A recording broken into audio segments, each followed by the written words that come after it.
Hello and welcome to BlueTube, where we talk all things blue. In last week's video, I talked about Jose Mourinho, the current manager of Manchester United. But in today's video, I want to talk about Chelsea's manager, Antonio Conte, who we appointed about a month ago. But as you guys may know, or most of you may know, my channel wasn't active back then. It only started when I started again when I made that Mourinho video. So I never really got to give my opinions on Antonio Conte, so I thought this would be a great video just to let it all out and hear what you guys have to say about him as well. So be sure to leave your thoughts in the comment section down below, but before you do so, listen to what I have to say.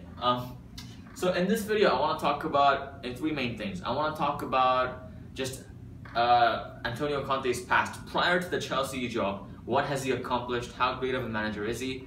And then I want to talk about what I think he's going to do at Chelsea. Perhaps what formation is he going to play? And that's a very, very interesting question for me because, to be honest with you guys, when we first appointed Conte, I knew nothing about him. So I really want to get into the football of things. What is his play style? What are his formations? What does he expect of his players? And at the end of the video, I want to do a brief comparison between him and Jose Mourinho. And the reason for that is, some of you may know, if you guys have looked into this yourself, they have very, very similar managerial philosophies, which is very interesting for me. It's a very interesting decision for the board to go after a manager who's so similar to the manager that they just fired. But I will talk about that at the end of the video. But before that, I'm going to drink some water because I'm dying. Sorry about this. Refreshed. Now, as I said, Antonio Conte is an Italian manager. He's actually also the Italian manager, as in he's managing them in the Euros right now. And of course, I'm going to be keeping a close eye on him, or a close eye on Italy rather, during the Euros, to see just kind of a little glimpse of what I can expect from him, what we can expect as a club, and his kind of philosophies. Because I have read a lot about them, I've watched some clips on YouTube, but I haven't really seen like a full game, and I'm going to be trying to watch every single Italy game that I can just to get a feel for things. But he's actually going to resign after the Euros end, so this will be his final Italian managerial spell, if that makes sense. Prior to that Italy job, he was actually the manager of Juventus for 3 very, very successful seasons. And prior to that, he managed a bunch of clubs in Serie B. But before he was a manager, he was actually a player in Juventus, where he played over 300 games, which is quite an accomplishment. And during his time as a player, people always said he had great leadership qualities, so he has a great potential for a manager. So he decided to become a manager in 2000 something, I can't remember when, in the Serie B club. And his very, very first job, his very, very first stint, was very, very unsuccessful. It only lasted 3 months, which is shorter even than the average spell at Chelsea, which is a sentence you don't hear a lot. But after that, he managed a bunch of other Serie B teams, which is the second tier in Italian football, and he did promote some of them to the Serie A, which is the first division, which I'm sure you guys know. But somewhere out of the blue, he was offered the Juventus managerial job in 2011, in the summer of 2011, and he accepted it, and he went on to change, Juventus for the better. Prior to Conte's arrival at Juventus, they were 7th place for 2 consecutive seasons, in the 2010 season and the 2011 season, and they were just recovering from the whole match-fixing scandal that Juventus had been involved in. So Conte came at that kind of time, and what he did was remarkable. In the 3 seasons that he was there, he won 3 titles, 3 Serie A titles, and he won a bunch of other domestic cups as well. He didn't really succeed in Europe. In fact, I think in his last season he got knocked out in the group stages but as Juventus manager. So maybe Europe is something that we might, actually it's lucky because we're not playing in Europe. But anyway, he had 3 very, very successful seasons. He set the record for the longest streak of unbeaten games in the Serie A, I do believe. Correct me if I'm wrong on that, I think that's true. But eventually the reason that he left was very, very interesting, and it's not something that we're too unfamiliar with as Chelsea fans. He had a disagreement with the board, which is something that we hear a lot, at Chelsea especially. He had a disagreement more specifically about the financials of the club, and who to buy, where to spend the money on, and that sounds very, very similar to what happened to Mourinho last summer, in the summer of 2015, or he wasn't getting the players that he wanted to get, and the board had a disagreement. They had different ideas to what Mourinho had, and that probably started a whole division between them, which led to we all know what happened afterwards. So I'm really hoping that doesn't happen to Conte at Chelsea. Actually, to be honest, if he managed to win 3 titles in a row and then got fired, and then he resigned, I would be very, very happy actually. 3 titles, that's pretty incredible. But yeah, he did resign, and afterwards he took on the Italian managerial role, and he's been the Italian manager ever since. And as I said, he's going to resign at the end of the Euros, so it's going to be interesting to see what he does there. And of course, he'll be the Chelsea manager from then on, and hopefully he'll have a lot of successful seasons ahead of him. During all this, I didn't really talk about the style of play, the formations or his tactics that I said I was so interested in, and that's what I want to get into now. And what he can bring to Chelsea, and how the Chelsea squad can be adapted, or how he can adapt his philosophy to fit the Chelsea squad. Something that he's famous for, something that he pioneered in when he was in Juventus, was the 3-5-2 formation. And for those of you that play FIFA, you'll know a lot about this. 3-5-2 is a very OP formation in FIFA, but it was actually all pioneered by this guy, Antonio Conte, so we have him to thank for. For those of my Serie A viewers watching this, you guys will know that 3-5-2 is actually a very common formation now in the Italian league. A lot of teams play 3-5-2 or some sort of variation of it, or like the 3-back formations are quite popular in Serie A, just because of the nature of how the game is played in the Italian league. Just that it's different in the Premier League, and the style of football is different in Spain. In Italy, the 3-back formation suits it well. And I never knew that Conte was the guy who started this whole trend, this whole phenomenon of 3-5-2, and that succeeded for him very, very well when he was in Juventus. As I said, 3 titles and countless domestic titles as well. And now, of course, it's been so successful that other clubs are copying this, and the Serie A is just flooded with 3-5-2s right now. But 3-5-2, is that going to fit in at Chelsea? Is his, famous formation going to work for us, for our players, for our league? In my opinion, no. And these are my reasons why. Firstly, our squad is a squad. Let me go about this differently. A 3-5-2 formation requires some incredible center backs. You need 3 center backs who are strong, who are good in the air, but who are also very, very fast, have a great work ethic. They run up and down and up and down. Actually, that's not true. They're able to run a lot, basically, and run quickly, because we don't have those designated fullbacks. We have wing-backs, rather, and I'll get to those wing-backs later. But our center backs have to be fast. You know what? Cahill, he's pretty good for that job. Zuma is very, very suitable for the job. But John Terry is the main reason why I don't think a 3-5-2 would work at Chelsea.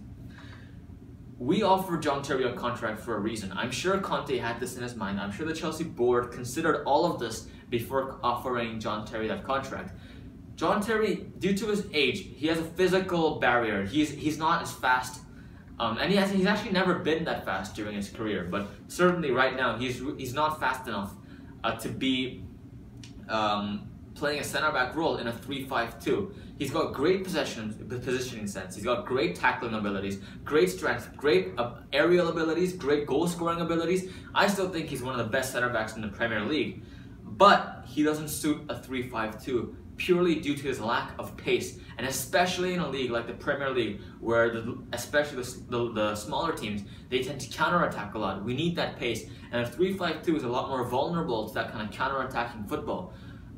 Because, as I said, we don't have those wing backs or a designated fullback, rather. So I don't think John Terry, it would put into question what his role at the club really is if we do play 3-5-2, because I don't think he'd manage to play well in a 3-5-2. So I think we're going to stick to a 4-back, if I'm honest with you. Another reason why a 3-5-2 wouldn't work is because we need wingers or wing backs, rather, who are very, very fast, who are very, very, who have a very good work ethic. They bomb up the pitch to attack, but they bomb back down to defend. And one player that you may be thinking right now is Eden Hazard, who usually plays in a left mid or left wing kind of role for Chelsea. In a 3-5-2, he'd probably be suited best for that kind of left wing back role. Maybe a center attacking midfield role, but that's probably more for the Oscar type of player. But if Hazard was that wing back player, we all know defending isn't his favorite thing to do. So that would put into question his role at the club as well. And I think that would be that would be like managerial suicide. I think Conte's one of the biggest jobs for him at Chelsea is to revive Hazard. And if, he makes him worse, or if Hazard if we sell him or something like that happens, the fans will hate him, the fans will turn against him, or the majority will at least. And so I think it'll be managerial suicide to kind of do something that could jeopardize Hazard's position at the club and his ability to express himself and to play good football. And that's another reason why I think a 4-back formation would work a lot better at Chelsea. Of course, after leaving Juventus and joining the Italian national team, he did have a little change to his ideas. Instead of playing a 3-5-2, he experimented with a bunch of different formations, and he eventually decided on a 3-4-3 formation. And you can see he kind of likes that 3-back kind of role, which I don't think is that suited for our squad or the league, the Premier League, due to its counter-attacking nature and just the incredible pace and intensity of the game. And we all know what happened to Van Gaal when he tried a 3-5-2 in the Premier League. He just completely failed. So I don't think that would work at Chelsea. But the reason that he plays a 3-4-3 in the Italian national team, in my opinion, or my thoughts on this, is because most of the Italian national team players actually play in the Serie A, which, as I said earlier in this video, in the Italian league, 3-backs are like the rave. Everyone is having a 3-back formation. So that kind of tactical approach is what the players are used to playing in, which is probably why that worked for the Italian national team. But in my opinion, as I said, it's not going to work for Chelsea. So what is going to work for Chelsea? For those of you that have been following him, or any of this on the internet, you guys will have read or come across some articles saying that he is considering using a 4-2-4 formation at Chelsea. Yes, 4-2-4, you heard that right. That is kind of a crazy formation, a formation that you only use in FIFA usually, and you never see in real life. But that's been rumored heavily, and when I first read this in the Daily Mail, and we know how reliable the Daily Mail can be, so I was like, this isn't real, this isn't gonna happen, it's just a joke. But then I kept looking at different sources and looking into things, and I discovered that he is seriously considering this. And there was actually a quote by Antonio Conte. I can't remember it exactly, but he said something along the lines of, a 4-2-4 is really just a 4-4-2. It's just a slight twist to it, but it's really essentially the same formation. And he even mentioned that the 4-4-2 is a very successful formation in the Premier League. He mentioned the English league by name. So I think he's definitely at least considering a 4-4-2/4-2-4 kind of formation at Chelsea.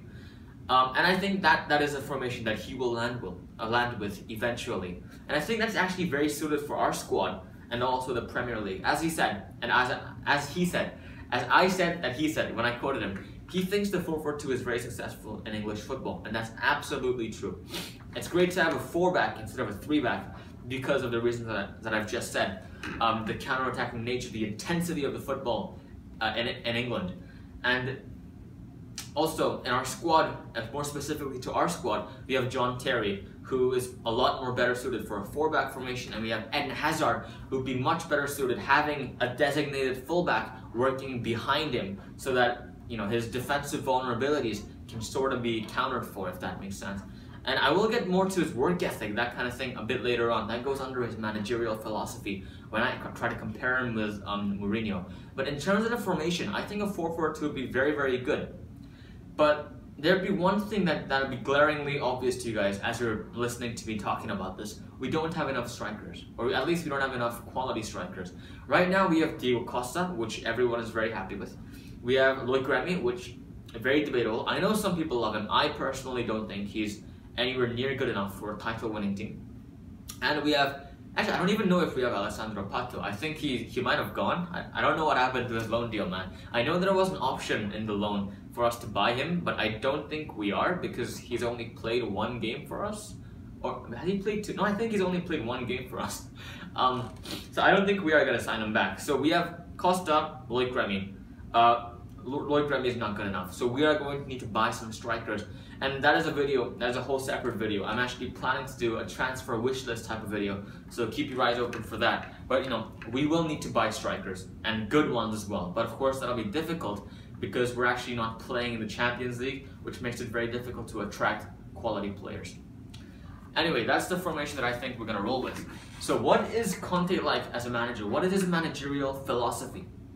As I said, I see a lot of similarities between him and Mourinho in terms of their philosophy, and this is what I mean by this. And it's not just me that thinks this, by the way. There are many pundits who've commented that, you know, Conte is very similar to the likes of Mourinho or even Sir Alex Ferguson. Because of course Mourinho and Ferguson had very similar managerial philosophies, or they had very similar philosophies as well. Even though their play style may be slightly different.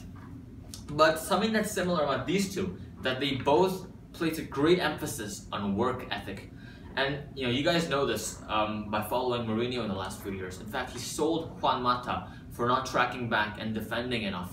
And we know he was that ruthless as well. And I think Conte has that ruthlessness as well, and he demands a lot of work from his players.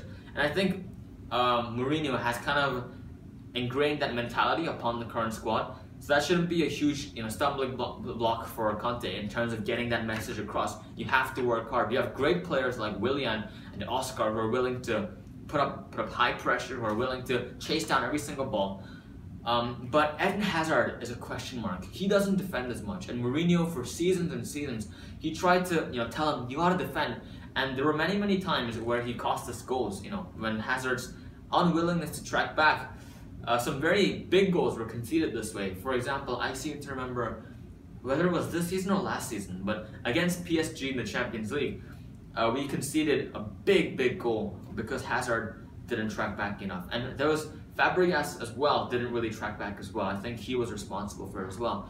But I think Conte will be able to, he's the right man for that kind of, you know, you gotta work hard, that kind of work ethic, to ingrain it especially into players like Hazard. And Fabregas as well to an extent, but mainly Hazard. And an example of this is when Tevez moved to Juventus, when he was at Juventus, he made him work so hard and made him an incredible player. Tevez was a good player when he left United, but he made him work first. No, he did not when he left United. I can't remember how the thing went actually. But when he came to Juventus, he made him work very hard, made him a world-class player. So I think you can do the similar thing with Eden Hazard to make him track back as well as bomb forwards. Another kind of mentality thing is the siege mentality. It's something that Mourinho thrived on. He always tried to use external forces, you know, against them, and he tried to like make it seem like the whole world was against the team, and that's what's called the siege mentality. And that's something that Antonio Conte loves doing as well. He loves to make it seem like, you know, everyone is against those players, to kind of build that trust within the players themselves. So very similar to Mourinho in that BF as well. And of course, as I said, he had a disagreement with the board. The way he left the club was similar to Mourinho in his first spell actually in 2008, if you guys remember that. And in terms of his footballing style, Mourinho, of course, he is a very kind of we gotta win at all costs kind of manager. That's brought him a lot of success. Antonio Conte is similar. As I said, he had one of the longest, in fact, the longest unbeaten streak in Serie A in history, I think. Again, correct me if I'm wrong on that. And that comes from that defensive solidity that he had. Even though he was playing a 3-back, he had some of the best center backs in the world at that time. Maybe not in the world, but probably some of the best center backs in the world at that time. He had some incredible defenders, and he along with that work ethic that he has, he's a very he prides himself on the defensive stability of that team. And again, I think that's something that Mourinho thrived on as well. And that's something that kind of won us the title in the 2015 season. Yes. That kind of defensive stability. As they say, strikers win you games, but defenders win you titles. And I think Conte understands that very clearly. But at the same time, Conte loves attacking football. He loves his press. He loves his players to do a high press, to press the ball as soon as they lose it, chase after every single ball, get the ball back as quickly as possible, which is very Barcelona-esque. And if you guys ever watch Barcelona, they get the ball back like almost instantly as soon as they lose it, and that's thanks to that work ethic and incredible high press that they put on. And that's something that Antonio Conte is going to try as well. And he's known for his direct attacking approach. And I think this is something that we have missed at Chelsea. We're so indirect nowadays, and I'm sure if you guys have been watching the games over the past season, you guys would have been screaming with me saying, why don't you just shoot? Why are you passing it around so much? And Conte, hopefully he'll kind of bring that kind of more direct approach to attacking the team, which I think will be very, very beneficial to our team. And that's exactly what we need. But as I said in the beginning, he's very, very similar to Mourinho. He demands a lot from his players, and that could tire out easily. Who knows? And as I said, he actually left after his 3rd season in Juventus as well. So that there's kind of that 3-season curse, if you will. So who knows what's gonna happen? Is he gonna stay for the long term? I don't know. Is he gonna, I don't know what's gonna happen. Are the players going to revolt against him? Who knows, honestly. But I personally think he is going to be a huge success at Chelsea. I think the board made a great decision in signing him. Of course, when they first signed him, I didn't know anything about him. But the deeper and deeper I look into him, the more excited I am for this upcoming season. I think he could be an incredible manager. I definitely think he could win at least one Premier League in his time at Chelsea, hopefully starting from this season onwards. But yeah, I'm very excited to see what can happen, and I think he's the right player to get the maximum out of our current squad, but also, as I said, to bring in the right players to build our squad forward going into the future. And this transfer window, I've repeatedly said this throughout this entire season, this summer transfer window is going to be probably one of the most important transfer windows in our club's history, and we have to get this right, which is why I am actually going to be making a series of transfer wish list videos over the next few weeks, hopefully. Even though I have exams, I'll try to slot them in there. So keep your eyes open for that. But guys, that's really the end of my video. That's all my thoughts that I have on this guy. I think he's brilliant. But tell me your thoughts in the comment section down below. I know some people aren't convinced on him. I know some people even say the fact that he's similar to Mourinho may be bad because, we need a change in philosophy. We need a change. And because Mourinho's philosophies is what ran us to the ground, is what got us to 17th place in the league. Some people are saying, we need a change, but I think he is the perfect manager for us. So, as I said, leave your thoughts in the comment section down below. That's it for me. Keep your eyes open for those transfer wish list videos. And yeah, thanks for watching, guys. And as always, stay blue.